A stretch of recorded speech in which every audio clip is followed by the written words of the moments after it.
Today I'll be discussing with you a film that meant a lot to me the year it came out in 2017. I was a senior going through my last year of high school, as was the protagonist of this film.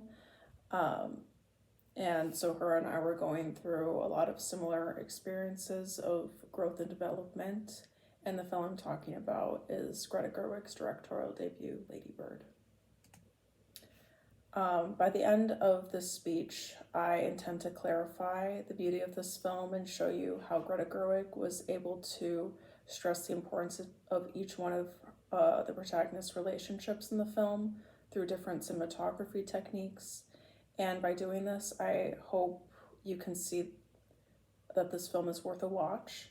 And even if you don't personally relate to it, it does provide lessons as we follow an angsty teen going through her senior year and starting to come into her own and learning to value her roots.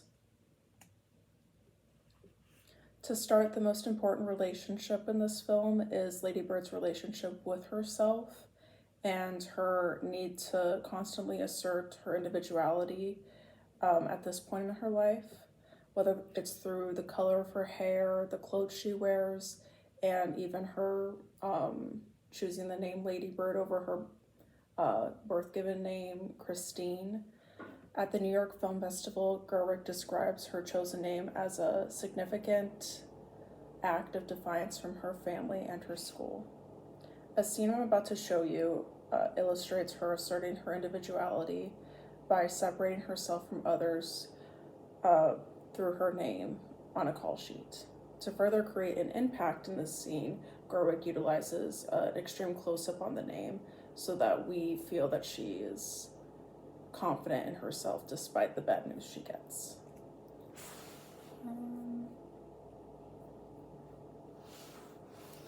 Congratulations. You too, we both got in. Everyone who auditioned got in. The part I got was basically not getting in. I don't even know how I got cast in my part. Me neither. I was the one who had to dress and prepared a song. I know. Now you're gonna be all romantic with Danny on stage. It's probably my only shot at that, you know. Do you have a pen? Yeah.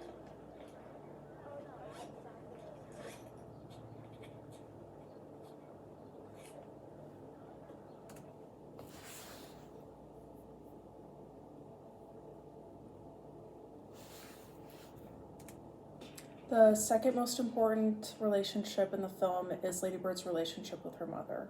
In an interview with NPR, Gerwig expresses that the central love story of the film is their relationship, and it is by far the rockiest and most complicated of all the relationships in the film because Gerwig wanted to express the idea that one person's coming of age is another's letting go, referring to Lady Bird's mom trying to let her go and be her own person.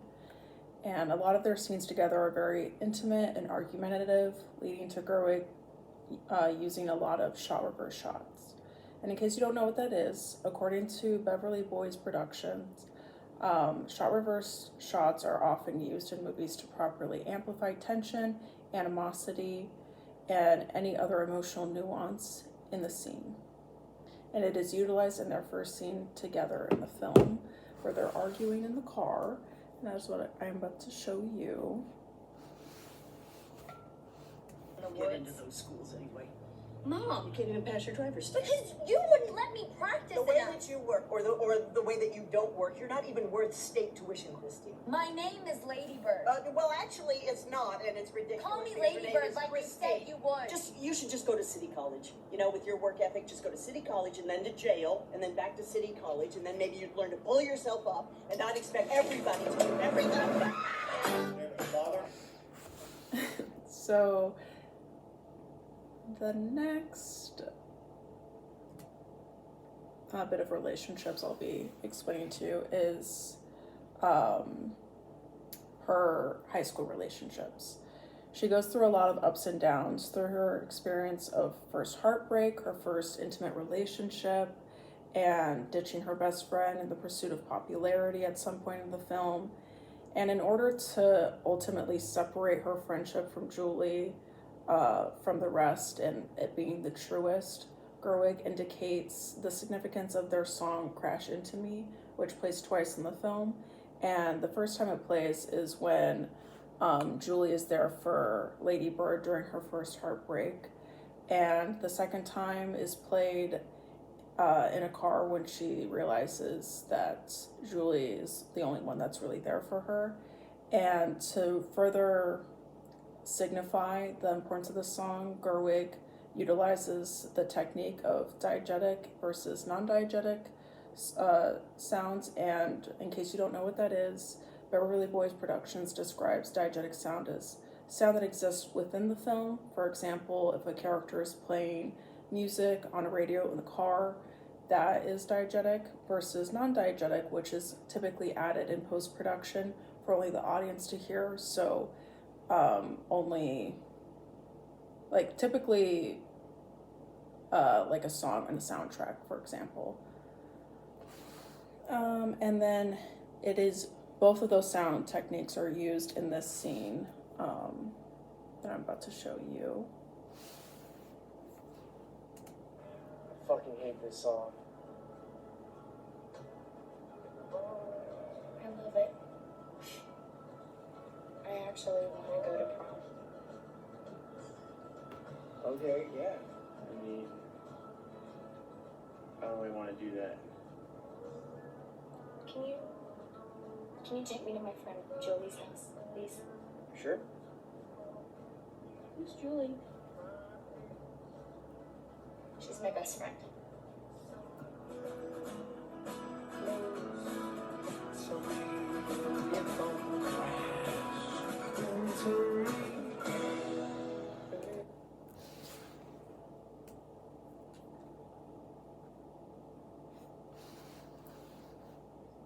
And the final important relationship explored in the film is Lady Bird's relationship with her hometown of Sacramento.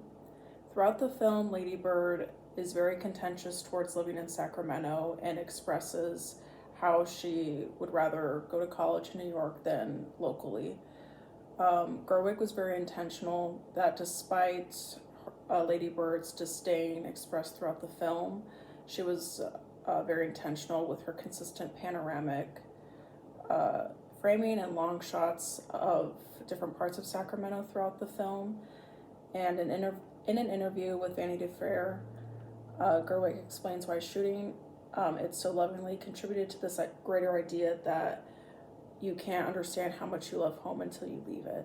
And at the end of the film, Lady Bird gets what she wants, and she graduates Catholic high school and goes to liberal arts college in New York City. And in the final scene of the movie is her having that moment of realizing how much she misses and loves home while she's leaving a voice message for her mom.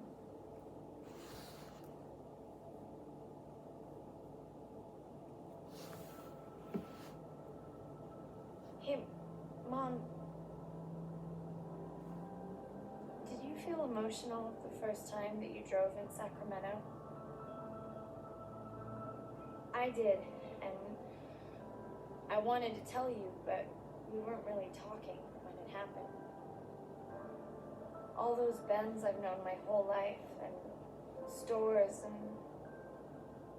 the whole thing.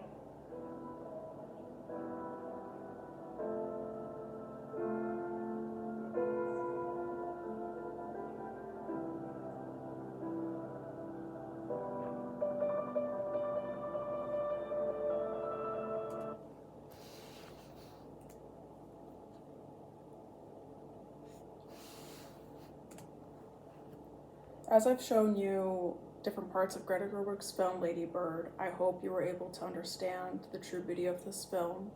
And if you decide to watch this film, you really do get to walk away having learned something. I would not say I'm like Lady Bird. I was not this angsty teen in my senior year of high school and very bold, but we did share a lot of similar experiences. And I think that's ultimately what Greta Gerwig's intention was. As she said in that same interview with Vanity Fair, none of the events of Lady Bird actually happened, but it is all true.